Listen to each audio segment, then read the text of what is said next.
Great, fantastic. Before I start, I want to ask you guys a favor. I'm going to do a little quiz. Just have that on. Be fearful when others are greedy, and be greedy when others are fearful. Who said that? Warren Buffett. Well done. Who is Warren Buffett? Yes, he's the world's richest share investor. Okay. Remember his name, by the way, because I'm going to come back to this guy in a few moments. So what we're going to talk about today, guys, we're going to talk about how to profit from a crisis. All right? So that's what we're talking about. Okay, who said this? Okay, second question. Who said the way to make money is to buy when blood is running in the streets? By the way, last time I came to Manchester, I asked this question about a few months ago. Someone said in the audience it was Dracula. It wasn't Dracula. Now, what do you guys think? I'll give you a clue. It's supposedly one of the guys, one of the families, the big families in the world who controls the world. It's not the Rothschilds. Who do you think it is? Not quite. It's Rockefeller. The way to make money is Rockefeller. He's an American oil tycoon, supposedly one of the guys who built America. All right, I want to explain to you what I actually meant. And you might be thinking, well, is it even moral? Is it a moral thing to profit from a next crisis? I think of it like a hurricane, coming towards you. Famous one in 1987 came to this country. There's plenty of hurricanes coming to America all the time. And, what do you do if a hurricane is coming to your destination where you live?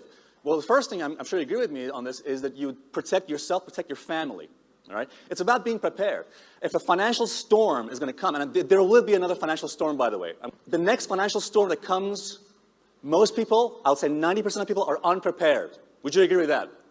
Yeah. In 2008, so many people lost money in stocks and property because simply they got stuck in a bubbles phase. They were in denial. Anyway, so I want to share with you a big, major lie. This is a lie which I can tell you almost every person that you know believes in. You might believe in it too. I used to believe in it. And it's not your fault if you believe in it because, let me say this, this lie is perpetrated by the media. Remember this, by the way, guys. There are two types of information. There are two kinds of information. Information for the masses and information for the classes. Okay?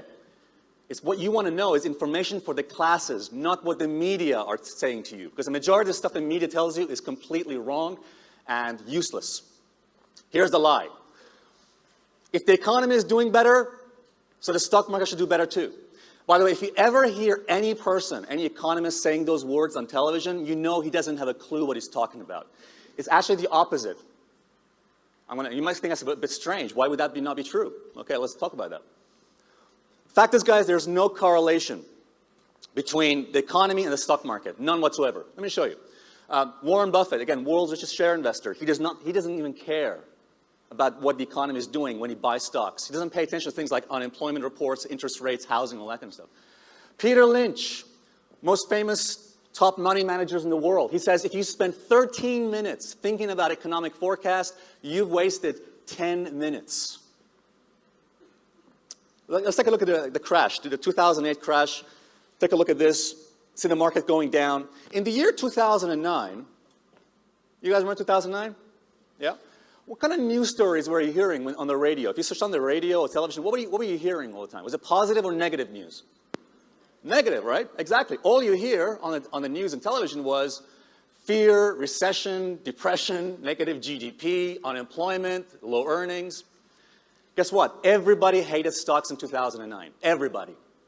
Almost everyone who was afraid were dumping their stocks and shares. Blood was on the streets.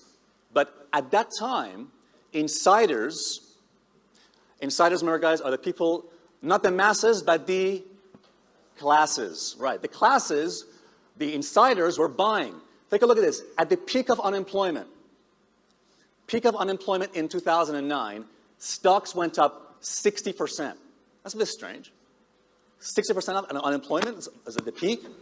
So what's really going on, guys? Why is it that a good economy doesn't necessarily mean you'll have good stock prices? Why is a bad economy or a crisis the best time to start buying stocks? So here's what's going on.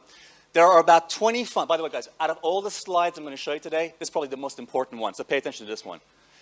What's really going on, guys, there are about 20 funds that can basically do 80% of the world's trading. These are the funds, these are the big guys who control the world. like Goldman Sachs, JP Morgan Chase. These are the guys who make the big decisions what happens. And it's not whoever party we vote for. I've never voted. And here's the thing. They have between 50 to $100 billion under management. Now just remember that. These guys employ the smartest people in the world to do all the number crunching. These guys are more smart than the government. These guys know, based on their statistics and based on their number crunching, what will happen next. So if they think that the reports that they have, the data they got, again, remember guys, these are insiders. If they believe that all the facts and the data show that markets will go up and it's a good time to buy, they will start buying. The question for you is, well, how do we know when these guys start buying? And by the way, I want to make sure you guys understand this, that when we buy, we're not buying junk. We're buying quality stocks, not junk stocks. Most people, by the way, probably people you know, friends you know, they buy mostly junk, like penny stocks, which most of them are garbage as well. I don't know if you guys are car enthusiasts. I'm a big car fan. Let me ask you, if you had a choice between a Bentley Continental and a Kia Ceed, which one would you choose? Who goes for the Kia Ceed, just out of curiosity? All right. Bentley? Yeah. I know you're probably thinking, the most common objection I get at this point is, well, hang on a second, Alessio, it's not even realistic. Bentley costs over 100 grand, over 100,000 pounds. True, but imagine this. Imagine if tomorrow Bentley Motors, which is used to be a British car, by the way, owned by Rolls-Royce. Imagine tomorrow they say to you, you know what, tomorrow we're going to have a 75% sale. Who'd be interested, just out of curiosity? Yeah, absolutely. Same with Mercedes, whatever car you like. Tomorrow they say we're going to 70% discount.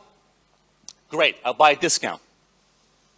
But what is a quality business? A quality business is basically solid earnings growth, undervalued, they're cash rich, they've got low debts, and they've got growing sales. Companies like these. Now, whether you like them or you hate these companies, bottom line is all these companies like Apple, Microsoft, Intel, Coca-Cola, Caterpillar, all of these qualify for quality companies. They all have these kind of values, what I'm showing you here, okay?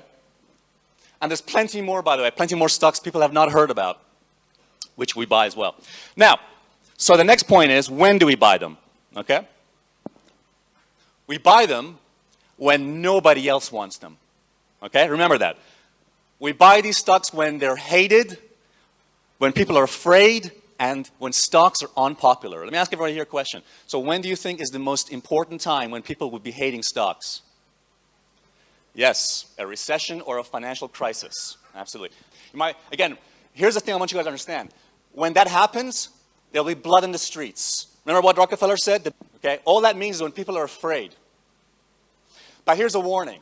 Even though this sounds simple, the hardest part is the psychological part. Because why is this so? Here's the thing, guys. To invest successfully, you got to do the psychologically impossible. That means buy when everyone is afraid, sell when others are excited with greed.